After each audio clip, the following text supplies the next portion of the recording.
Гарик Анатольевич Сангуля, абхазский археолог, историк, исследователь истории и культуры Древней Абхазии, руководитель Государственного управления историко-культурного наследия Абхазии. В 1981 году поступил на историко-юридический факультет Абхазского государственного университета. В 1983 году был оформлен на работу научным сотрудником в отдел археологической службы Абхазского института языка, литературы и истории имени Гулия. Участвовал во всех полевых археологических исследованиях, проводимых в разных районах Абхазии в составе совместной новостроечной археологической экспедиции Абхазского института и Института археологии Академии наук СССР. Участвовал во всех международных абхазских археологических конференциях и конференциях за рубежом по развитию и защите основных положений истории Абхазии, о самостоятельном пути истории Абхазии и ее культуре. Автор научных докладов, положений и различных публикаций в области национальной науки абхазологии. Организатор и руководитель различных экспедиций по исследованию древних памятников наследия Абхазии. С 2011 года назначен заместителем начальника Госуправления историко-культурного наследия. В настоящий момент его руководитель.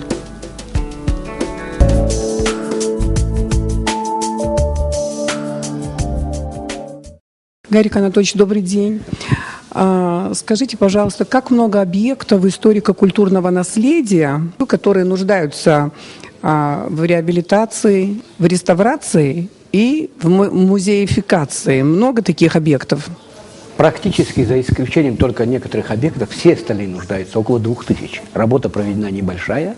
Отдельно взятые только памятники Лыхны, Анакапия и на очереди Могва, за исключением этих памятников, все они ждут этой очереди. Имеется ли у нас полный реестр объектов историко-культурного наследия?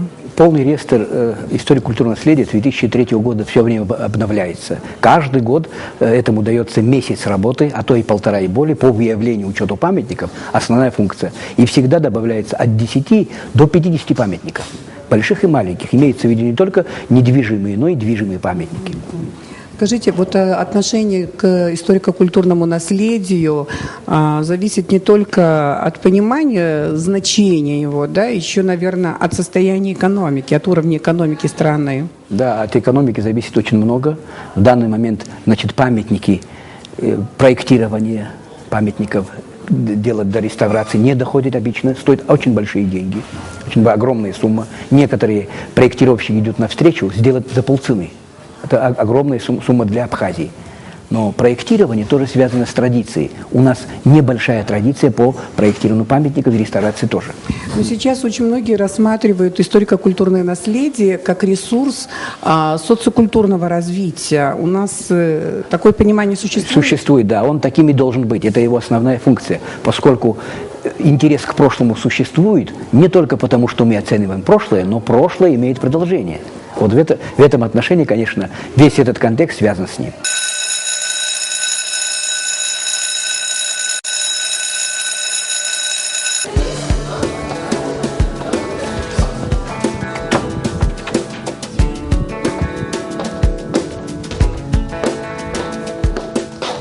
И снова кафедра. Лекции на абхазском телевидении. Гость нашей программы – археолог, исполняющий обязанности начальника Государственного управления охраны историко-культурного наследия Абхазии Гарик Сангуля. Историко-культурное наследие Абхазии.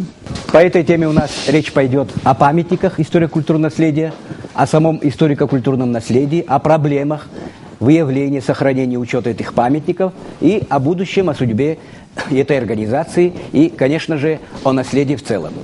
Неповторимый исторический облик нашей страны, его природный историко-культурный ландшафт – результат непрерывной череды неустанного творческого труда нашего народа.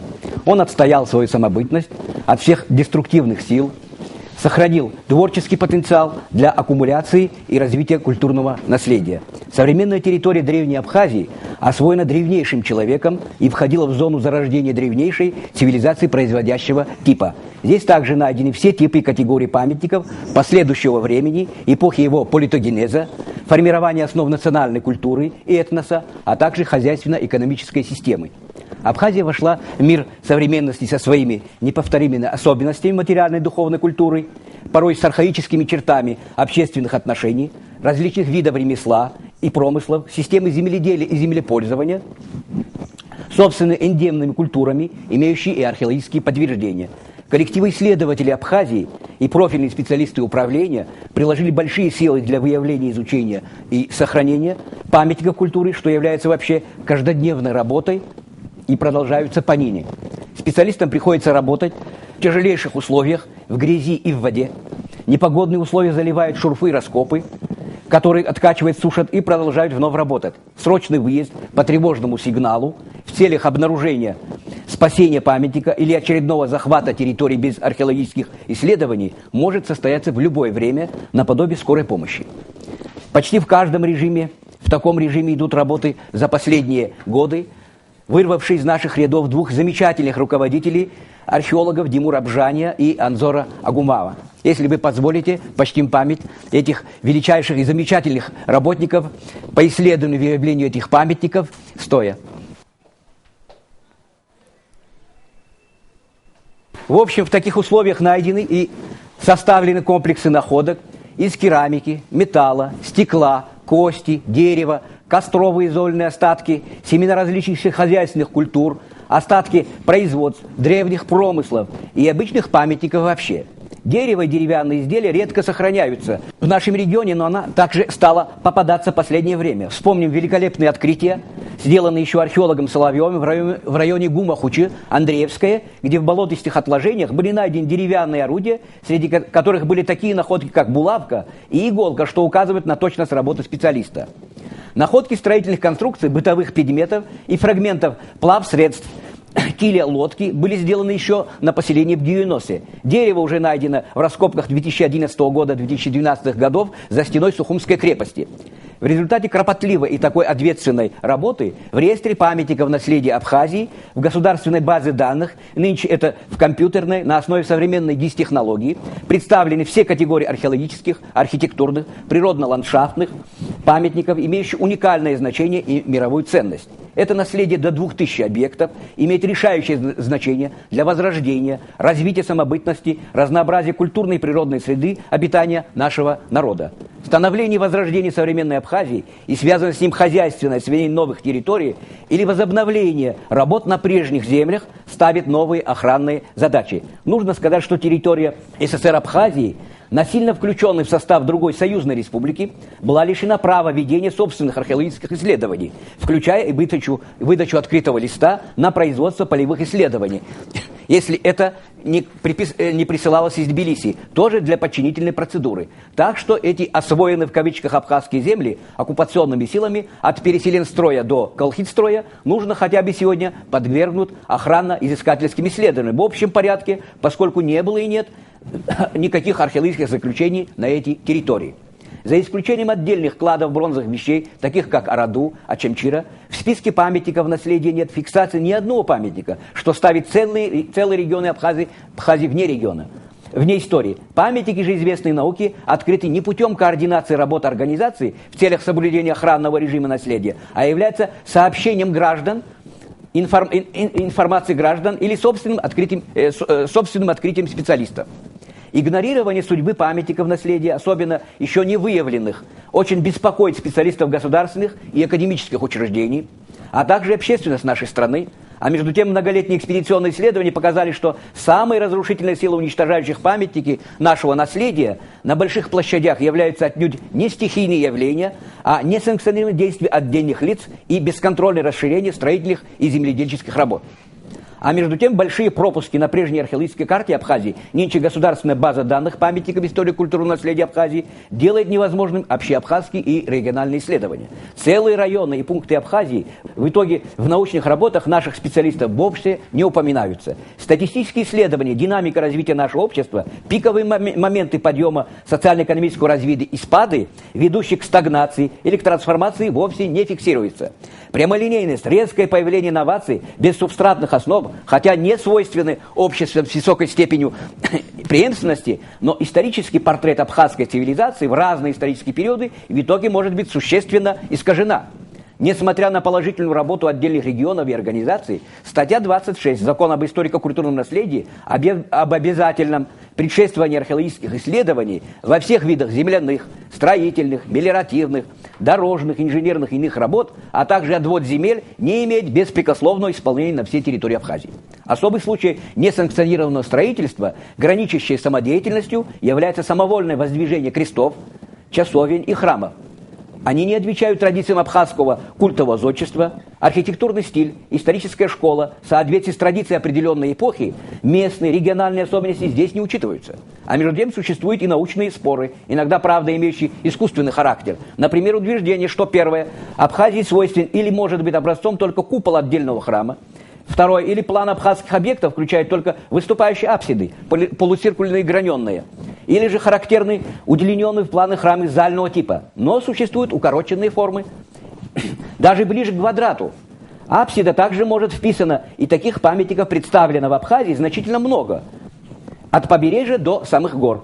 А ведь необходимо специально исследовать, отразить в проекте, например, какая должна быть крещальная купель, крестовидная, прямоугольная, квадрат плюс полукруг, круглый, просто керамический сосуд и так далее. Особый случай – это отсутствие всяких цифр, пропорциональных соотношений, подчеркивающих пафос эпохи и эстетическое значение. Например, при самовольном воздвижении часовни, без проекта и соответствующей квалификации, делает его похожим более на жилую башню, нежели на известный тип культового объекта. В настоящее время ведется большая работа для консолидации всех здоровых сил, где навстречу с нами идут уважаемые руководители различных организаций, от действия которых, как мы все полагаем, зависит резкое изменение неблагонадежной ситуации. Личные встречи, письма, беседы и просьбы по прямому проводу с главами районных администраций также дают положительный результат. Богатый состав памятников нашего наследия должны включать объекты не только по простому списку перечисления, но в ней особо должны быть выделены все характерные движимые и недвижимые объекты, характеризующие Абхазию как страну и как государство. Особое приоритетное начало должны иметь такие объекты, а также памятник пограничной истории, указывающий на многовековые разносторонние контакты с внешним миром, определившим место Абхазии в древнем мире и мире современности. Это потенциально беспроигрышное и очень необходимое направление для возрождения и развития былой Абхазии, какой она была в глазах его современников за исторический период. Однако в типологическом составе памятников до сих пор не выделены такие важнейшие категории нашей истории и культуры, как памятники политогенеза и политической культуры. Тематика до сих пор игнорируемая отдельными лицами для всей эпохи древности Абхазии. Их политическая значимость для абхазского государства в пору своего признания не подлежит сомнению. Правда, к сожалению, как полагают отдельные старатели, здесь должны быть сохранены версии исключительно первобытно-родовых или военно-демократических отношений для всей эпохи древности и раннего Средневековья включительно, при котором абхазское общество – это всего лишь слабо спаянные группы, которые вовсе не играли самостоятельной роли в истории и были неотъемлемой частью античного греко-римского мира. Однако эмпирические основания, прежде всего памятники материальной, вещественной культуры, включают такие комплексы, как стольные города, столицы абхазских обществ, древние городища, крепости, укрепленные рефигиумы, убежища, как важнейшие центры политической, культурной, экономической и военной активности абхазских обществ. Они же упомянуты в исторических источниках, как Кораксийская крепость или большой варварский город Колхов, уже в VI-IV веке до нашей эры. Отражение в источниках абхазской Акыта, Китея, столица Колхиды, Атдз, Тадз, Тадзис, Тадзис-Полис, Аба, Бага, Субга являются фактом установленным. Генёхи, всегда упомянутые перед караксами, по соседству с ними на побережье Древней Абхазии, не были и сами лишены такого атрибута. Ведь в их земле, а не где-либо в отдаленных весьях, был основан город Ахо-Диаскурия, который всегда связывалась именно с генёхами. Иначе не могло быть, ведь согласно одних источников, Помпей-Мела, город был расположен на земле, Хоре, стране генёхов. В других же известных источниках, например, у Диониса Перигета, последовательно называются западно-абхазские общества ахеев и дзигов, не путать с сихами, где тут же за ними живут, подчеркнем, владея соседней землей генёхи. О подобном владении своей землей сообщает уже Геродот для Центральной Колхиды, который в своей этнической картине вообще не упоминает иных действующих лиц, как решающих сил в регионе, кроме колхов и их соседей генёхов. Соответственно, абхазское общество, будучи хозяевами положения, не только на суше, но и на море, как это последовательно описывается в источниках, вплоть до Боспора и города Том, они не могли они не могли быть отброшены от процессов урбанизации, собственно, Абхазского региона. Даже сложная пограничная ситуация, где активное участие всех слоев и социальных групп местного общества иллюстрирует богатая палитра материальных источников, включает в себе такую специфическую категорию, как антропоморфная пластика.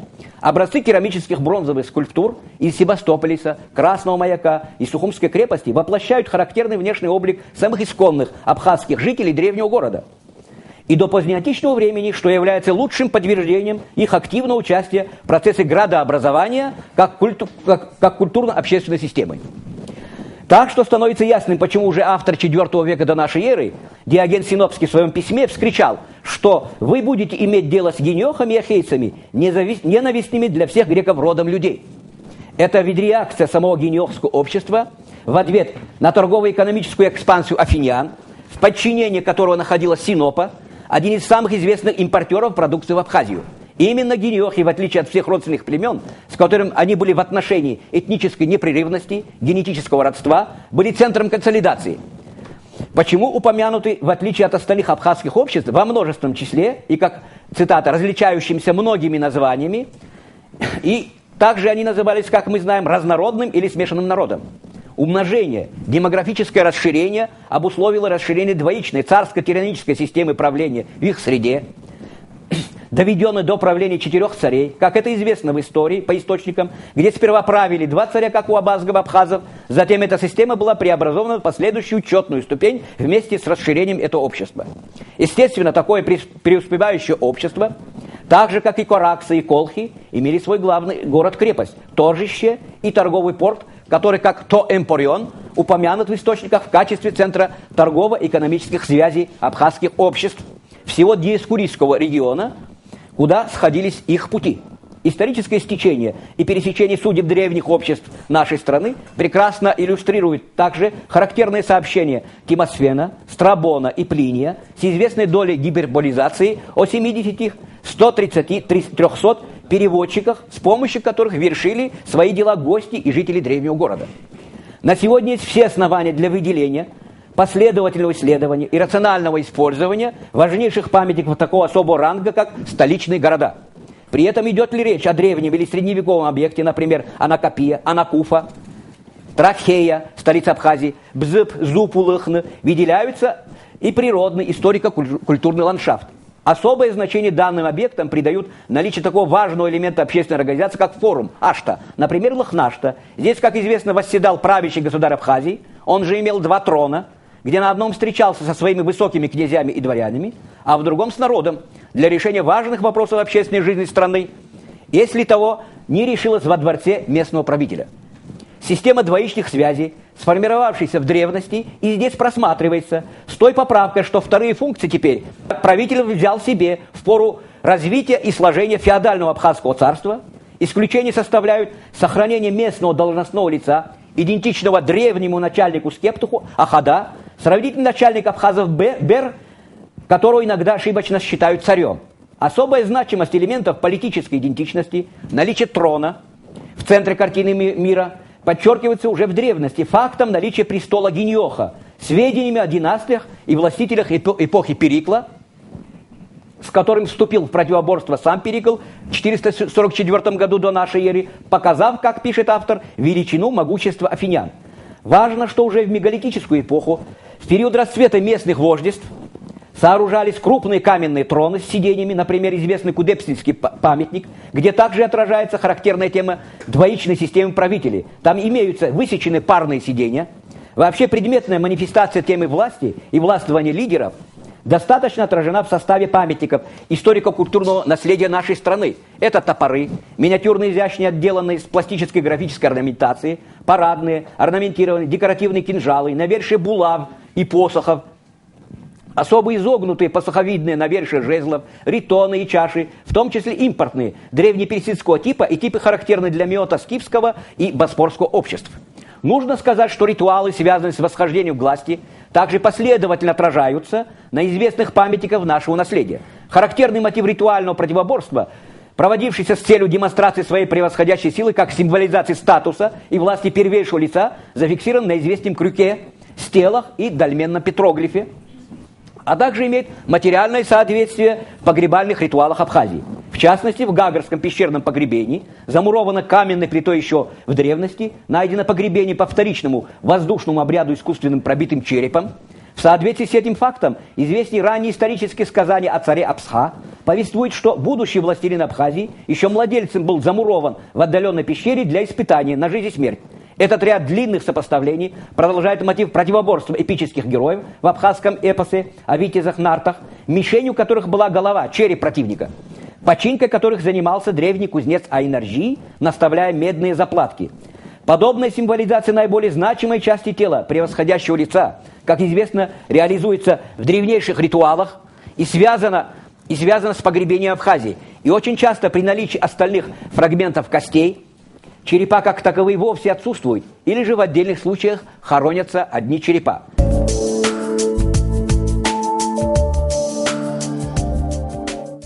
Рассматривая памятники и историческое наследие о политогенезе и политической истории нашей государственности, нужно сказать и о формировании служилой знати, коль она отчасти связана и с внешним миром, особенно когда ситуация допускала продвижение по служебной лестнице.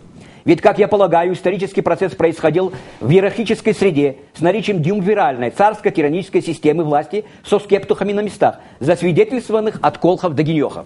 Такая структура не была характерна для эпохи мегалитической культуры Абхазии, но в формах ее разложения, в пору расцвета вождеств, ее зачатки были уже заложены. Примечательно, что и позже, в случаях погребения высшего знатного лица, князя Бека, похороненного по обряду воздушного погребения, которому вслед посылали и любимого коня, в данном случае в комплексах погребений шестых-первых веков до нашей эры уже имеет примечательное дополнение. Его сопровождал также и верное служилое лицо. Последняя категория служилого сословия на последнем этапе эпохи древности уже сформировалась и развивалась, а ранее, как известно, для эпохи божества была характерна дружина. И таких погребений не существует, или же они не характерны.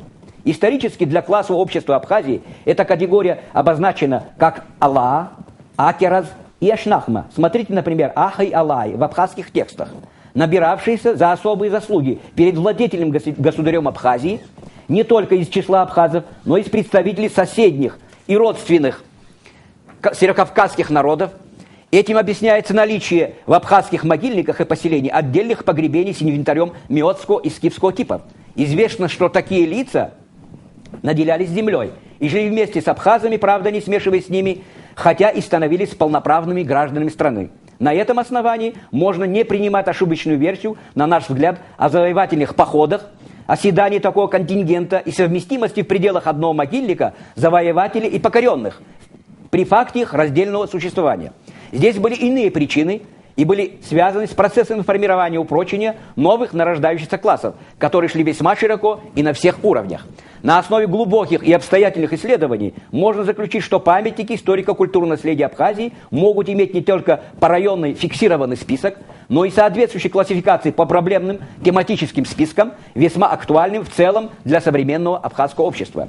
По такому принципу выделяются, как известно, заповедные зоны с наибольшой концентрацией памятников, значимых памятников, показывающие неимоверную активизацию творческих сил нашего народа, часто на пересечении важнейших стратегических путей, а также экономических, культурных и торговых связей, естественно, с учетом природного начала и ландшафта.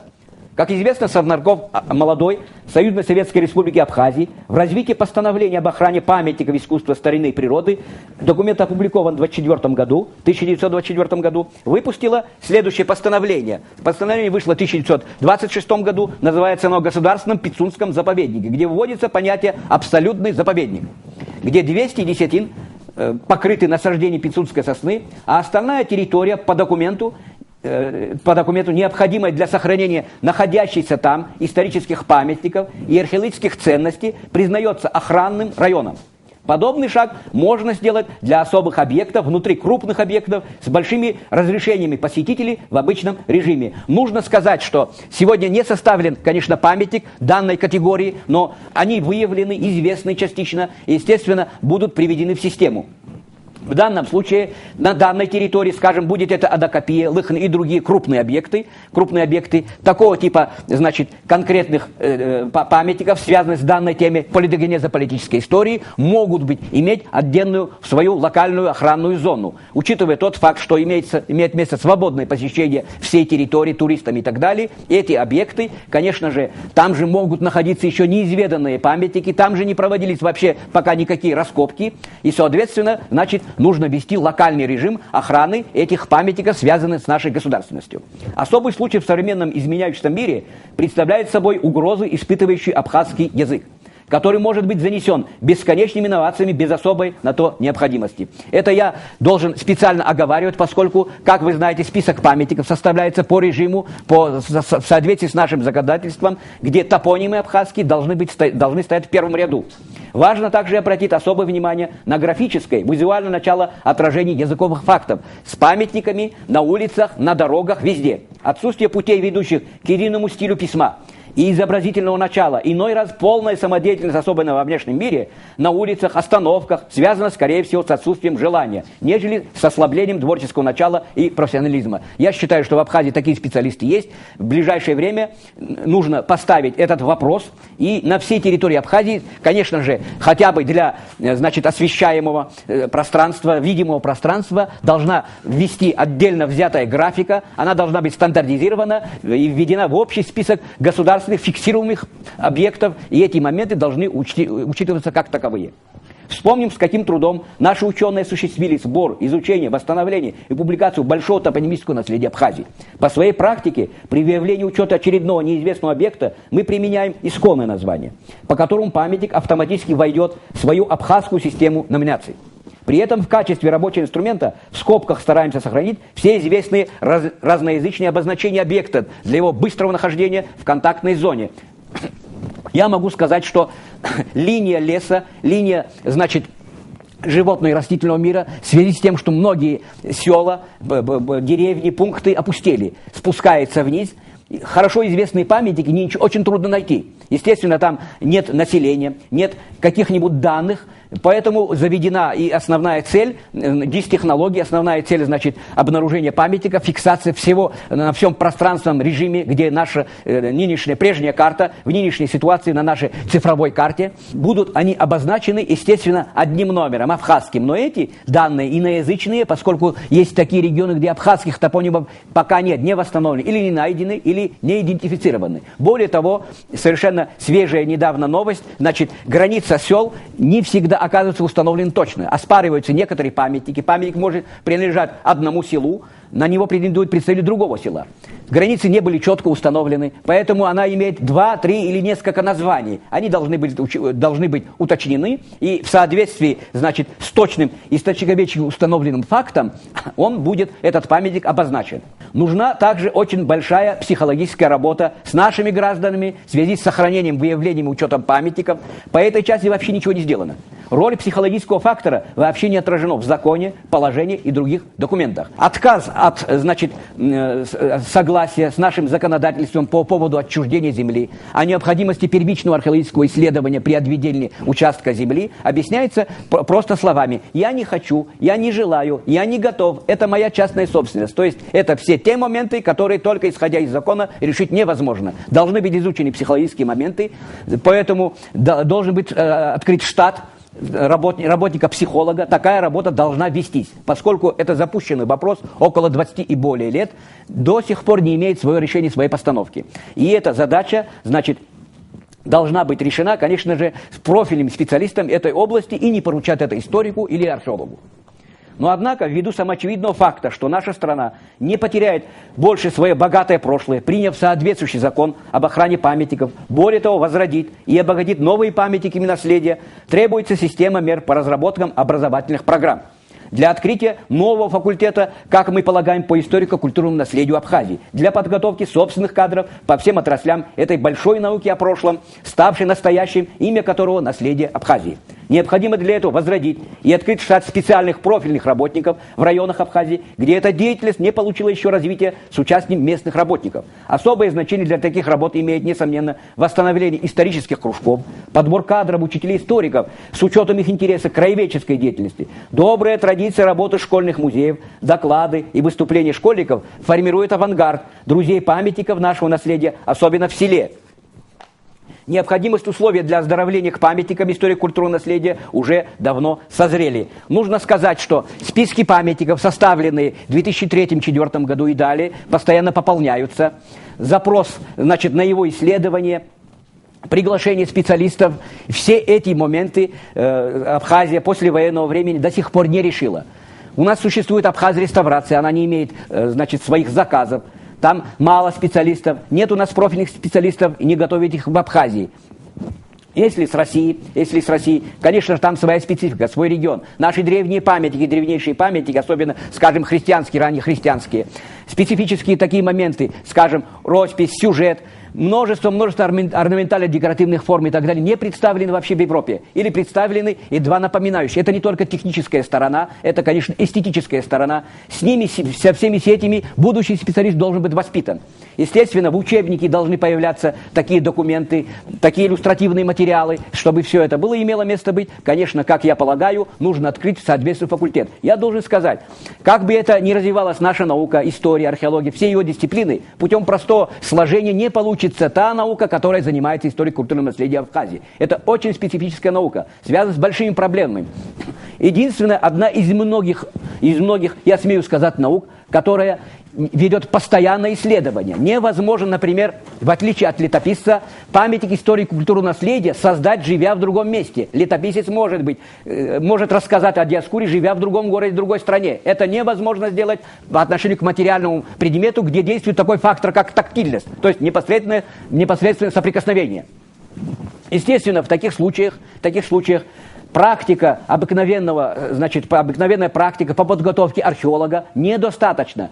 Необходимы широкие познания, обобщенные, практически все основные абхазоведческие дисциплины, основа основ должна войти туда. Я должен сказать, что на всей территории Абхазии, нынешней Абхазии, от границы до границы, все эти памятники имеют одну общую проблему. То есть широким фронтом необходимо их освоить. Освоить с точки зрения выявления, с точки зрения учета. Дело в том, что просто обмер памятника недостаточен. Необходимо в самом начале учесть все моменты, которые должны быть учтены потом в предпроектных документах для получения разрешительного документа по исследованию этого объекта, чтобы поставить на реставрацию. Для получения разрешительного документа недостаточно командировать специалиста из другого региона, даже из Абхазии. До этого этим памятником должны заниматься заранее. Все эти проблемы делают особенно насущным, я считаю, необходимость появления таких специалистов у нас в Абхазии. Я должен сказать, что историко-культурное наследие Абхазии, его памятники нынче ограничиваются материальными памятниками, но это вовсе не так. Согласно нашему законодательству, входит тут все, что касается, что приводит в действие, в механизм, в движение, в развитие все наше наследие.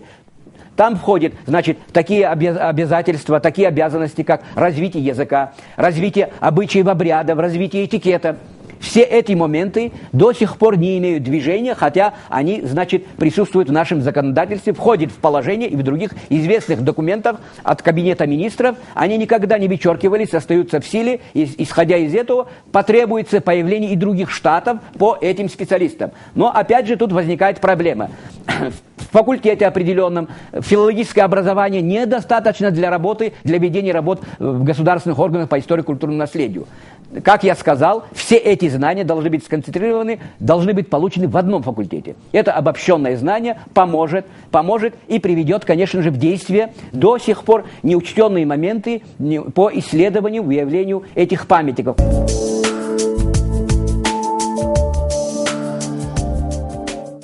Как относиться, например, к таким важнейшим явлениям, характеризующим наше общество, как, например, такой институт, как гостеприимство. Она изучается с разных позиций. С точки зрения историка, гостеприимство – это институт, асасайр. А это означает возможность права перехода князья к другому князю в случае осложнения каких-то обстоятельств, заключают некоторый договор, мнимый, письменный и так далее, в соответствии с которым он согласен теперь жить в таких условиях новых в другом месте. А гостеприимство, по-другому, это просто обычай. Все эти моменты, психологические моменты, не могут быть, например, изучены с точки зрения только одной специальности.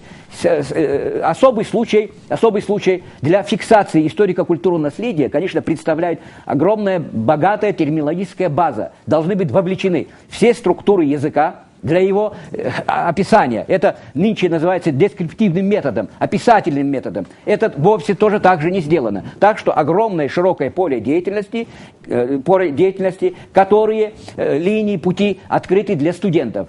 Эти все моменты будут решены, конечно, при создании, как я вам сказал, учебно-образовательной программы и открытии соответствующего факультета на нашем государственном университете. Невозможно одними прикомандированными решить вопрос всех наших объектов. Они тысячи и тысячи, их будет больше.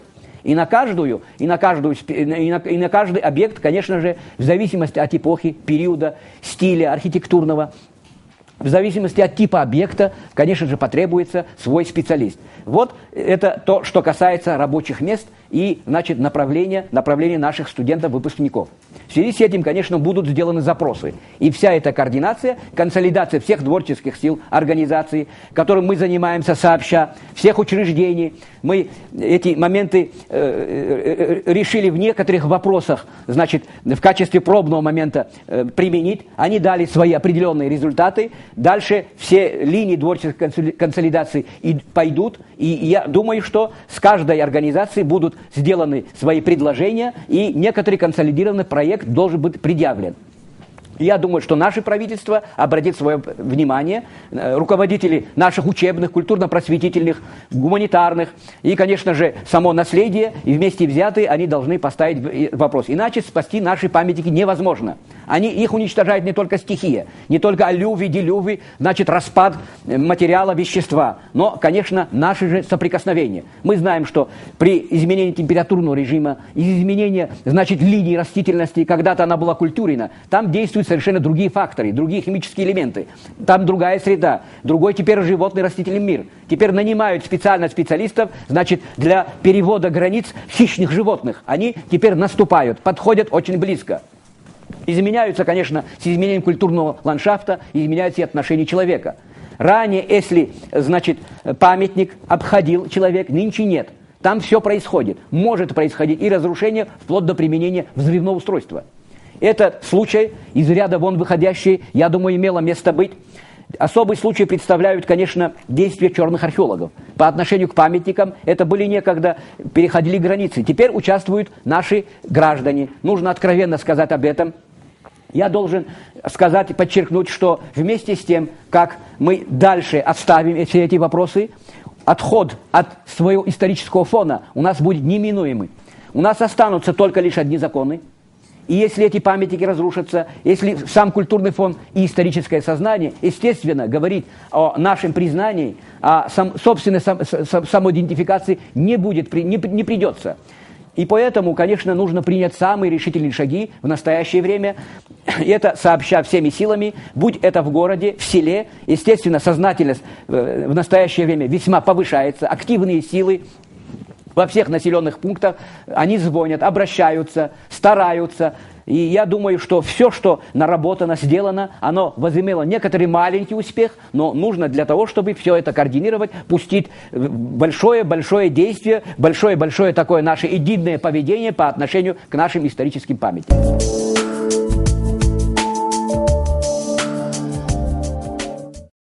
Можно ли рассматривать Маяковскую и Сухумскую плиты как памятники абхазского языка? Как известно, недавно появилось сообщение о сухумской надписи. Ученые называют сухумской надписью, как вы знаете, та самая надпись, которая была найдена в результате раскопок в Сухумской крепости. Это сухумская первая надпись. Есть и вторая. Она связана с именами первого абхазского археолога Михаила Маметовича Трапш и краеведа Орелкина. Есть там и другие памятники, не учтенные в самом начале, но потом они были включены в научный оборот, по ним написаны научные работы. Да, они являются памятниками абхазского языка. Согласно нашему законодательству, Госуправление по охране памятников должна быть заинтересована о тех объектах, которые находятся вне территории Абхазии, были вывезены в свое время. Это называется реституция памятников. Поэтому ведется работа. Скажем, они путем незаконного, несанкционированного отчуждения от комплекса памятников Абхазии через границу, некоторые памятники в ближайших регионах с российской границы попали через территорию России, даже аж в Англии. Вот. В таких случаях, конечно, есть организации, которые не брезгуют, покупают эти памятники от рук черных археологов. Нами такая работа ведется, проделана. Есть контакт, значит, с Эрмитажем, с директором Эрмитажа, непосредственно письма, обращения и так далее. Есть случаи передачи нашего наследия, это при археологе-краеведе Лукина, это известная Бзыбская коллекция Гудаутского района. Часть была тогда переведена, отослана. Но нынче делают дубликаты, могут сделать выставки у нас. И эти памятники мы можем пользоваться, они изданы. Как знаете, в 1941 году первый труд Эрмитажа всецело посвящен этой коллекции. Именно автором является Лукин, археолог Лукин. Что касается остальных памятников, естественно, они не были найдены на территории Абхазии. Майкопская плита сама была найдена школьником. В культурном слое не 12 века, скажем, а 4-3 века эпохи эллинизма. Но туда также сразу же ездили археолог Трапш, Вианор Панджевич Пачулья, краевед, историк. Они осматривали, изучали и занимались изучением этого памятника. Изучением этого памятника, доставкой занимался этнограф Лавров. Так она и попала к Георгию Федоровичу Турчанинову. Конечно же, этот памятник является памятником нашего письма, нашего языка и нашей истории. Мы знаем, есть такой источник, в котором говорится, что боспорские цари построили город Пантикопей, ссылаясь с разрешения на колхидского царевича Апсирта. Это может быть недостоверная информация, но такой источник существует. Как мы знаем, некоторые греческие города государства Северного Причерноморья ссылались на скифских царей, на право основания города. То есть они получали одновременно еще и иммунитет. И, видимо, может быть, эта легенда связана с этим. Я могу сказать, что ссылка на такую генеалогию возможна. Могут быть разные моменты, которые объяснят появление этой плиты в районе Майкопа. Могут быть. У меня был доклад по пограничной истории абхазо-меотской на втором антифильмском чтении, где рассмотрен весь фактический материал, который доказывает, контактирует абхазо-меотскую пограничную ситуацию. Они по группам разделены, классифицированы, имеют некоторые объяснения, датировку, поставлена общая картина. Но, судя по предполагаемой датировке, это одна из немногих, которая выпадает из контекста. Но содержание письма, если она достоверна, и прочтение, во всяком случае, говорит о том, что она не обязательно должна была находиться вместе с рядовыми находками. Это сообщение тоже совершенно о другом типе, и могла она одна находиться. Но я смею сказать, еще вспомню. Чаша из города Фасиса, которая принадлежит Аполлону Гегемону, там написано «Я принадлежу городу Фасису», тоже была найдена в Кубанской области, в Зубовском хуторе. Думберг, это опубликовано еще давно, то есть такая возможность может быть. То есть чаша из Фасиса тоже там оказалась. Такие связи могли быть. Естественно, то, о чем там говорится, значит, о политической границе или об основании города, тоже могло иметь место, так что ничего исключить невозможно. Но тот факт, что память письма является памятником языка одновременно, это не исключение. Мы знаем наличие широкой письменной терминологии, лексики, о наличии письма у абхазов. Более того, известно, что про абхазо-адыгские обозначения письма и письменности лексемы существуют, возводятся на уровень про абхазо-адыгского проязыка, на этот хронологический уровень, то есть не позднее второго тысячелетия. Более того, после нахождения этой Майкопской плиты там было проведены научные исследования в регионе, на скалах найдены знаки этого письма. Тут же появилась, я насколько помню, статья в истории СССР.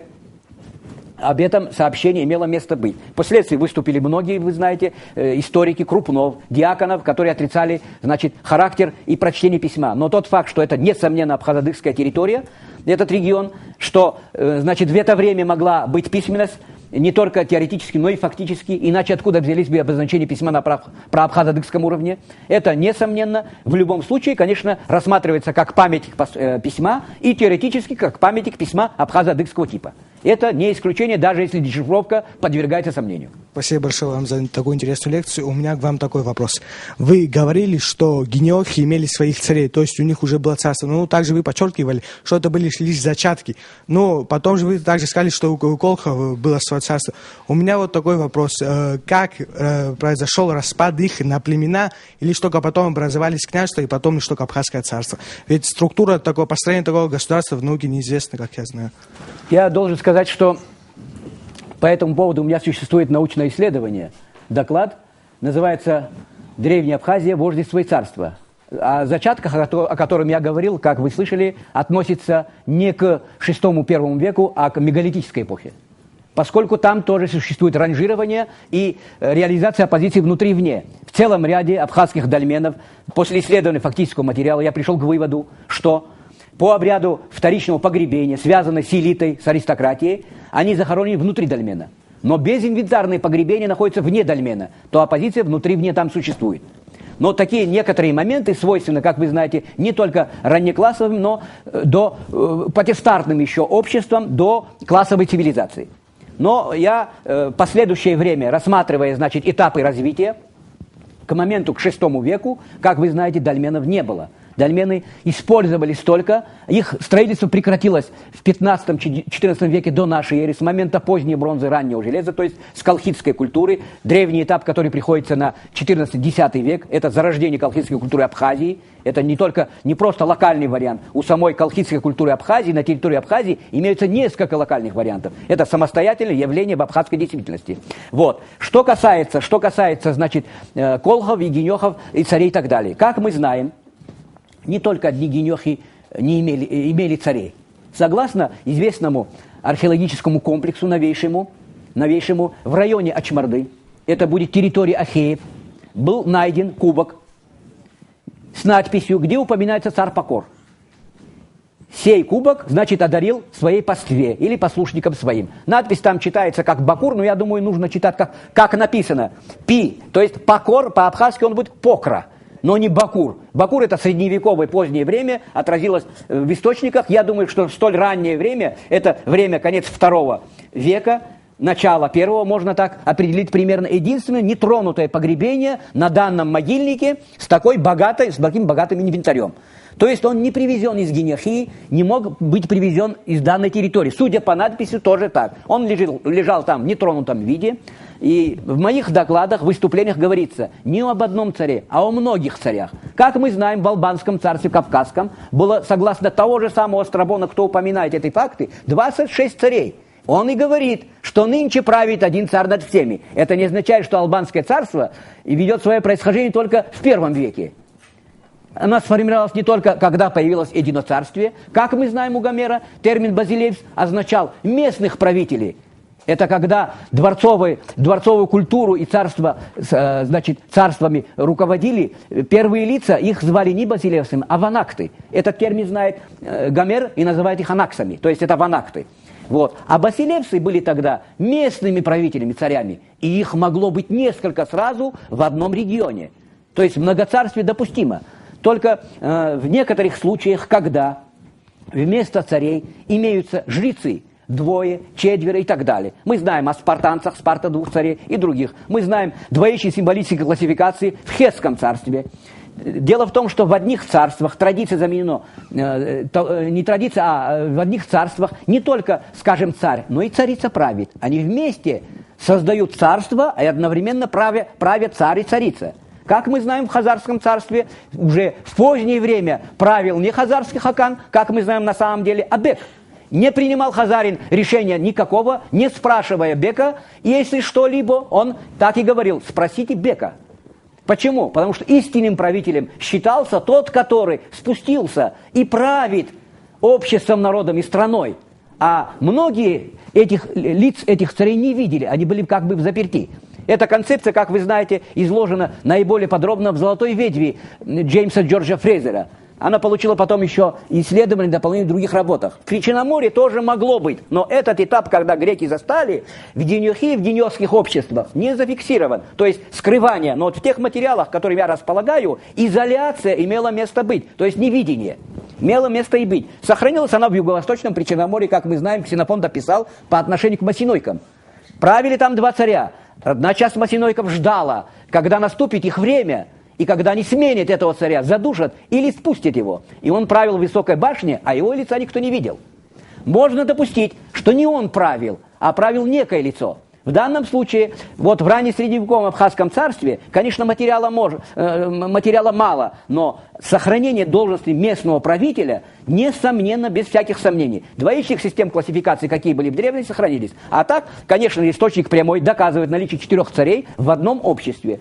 Так и говорит Страбон, он называет ахеев, зигов, гиньохов, но конкретно останавливается на гиньохах. Ничего не говорит о внутреннем устройстве зигов и ничего не говорит об ахеев конкретно.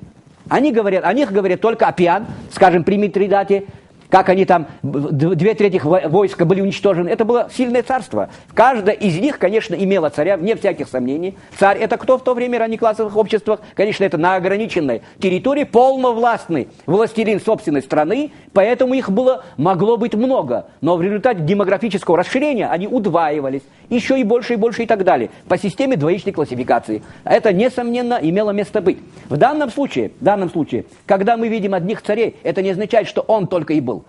В историографии появилось такое утверждение, что поскольку упоминается только лишь абхазский царь, будто бы в Абхазии вовсе не было правительства. Это нонсенс.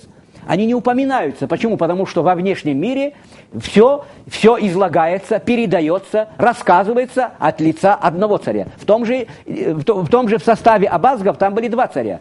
Не одинаково они себя повели. Мы не сможем одну часть абазгов, как это встречается в литературе, объявить апсилами. Мы знаем, что граница апсилов заканчивается в районе Сухума и Гумысты, дальше переход в район Абазги. Ни в коем случае там не имело места быть, чтобы Абазги была одна Апсилией и так далее. Апсилия территория другая, территорию Абхазию сократить за счет этого невозможно. Так что система царств, дальше есть еще сообщение, то есть они жили, не вступая друг с другом в сношения.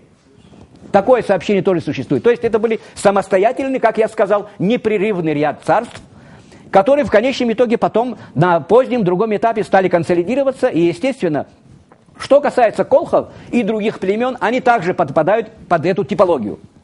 Никогда нигде не говорится, что скептух гиньохов был скептухом колхов. Там упоминается другой скептух. Тот, который попал в плен. Упоминается в связи с проникновением там Помпея, с этими случаями, с продвижением, когда, было отказано войску продвигаться по Восточному Причерноморью далее на север, на территорию нынешней Абхазии. Почему? Потому что в источниках прямо говорится у Диона Кассия, что эта территория неизведана, принадлежит неизвестным племенам. На самом деле так и получилось. Это гиньохи приняли его и сопроводили через скифские запоры в Северное Причерноморье на Боспор. И представляли нашу страну не диаскурийцы, а гиньохи. Они были хозяином положения, они его приняли, здесь он зимовал, они его провели. И делали это не старейшины вожаки, а цари. И с ними заключали договора.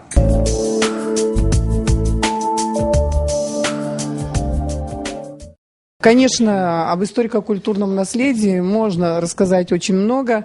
И особенно, конечно, сегодня хотелось бы услышать, но, может быть, мы услышим это в другой раз, о том, что делает это управление охраны памятников именно по тем полномочиям или функциям, которым это управление, наделено. Здесь работали люди, которые безумно были преданы этому делу. И сегодня мы почтили память 2 наших ученых, Анзора Агумава и Димура Бжаня, которые очень трепетно относились к нашей древности, к нашей старине. Вы сказали замечательные слова, друзья памятников культуры. Я это обращаюсь к вам, к молодым, понимаете? Даже только если эта аудитория, которая сидит сегодня здесь, они будут настоящими друзьями памятников культуры, а историки в первую очередь должны быть впереди, кстати говоря, именно по этой части.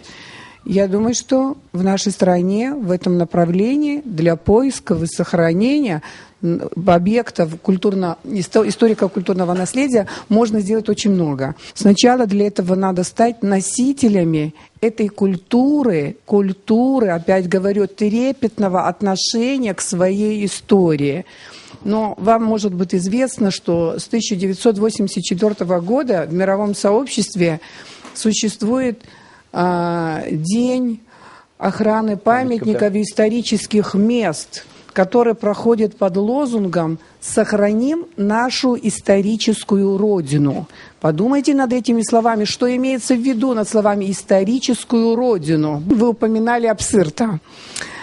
Вот. И я сегодня нашу встречу, поблагодарив, конечно, нашего гостя, замечательного лектора, как вы видите, да, вот ученого, закончить словами Овидия. Овидий Назон, который римский поэт, римский автор известных поэм, например, римских элегий, поэмы «Метаморфозы» и так далее. Я не могу все это сейчас вспомнить, да, но я вспомнила, когда вы заговорили об Апсырте, потому что у Овидия Назона в поэме имеются замечательные строки, которые, кстати, проливают свет на очень такую темную, но интересную для нас страницу нашей истории. Да? В одном месте он говорит, что это место Апсыртово, что переводится с местного языка, или что означает на местном языке,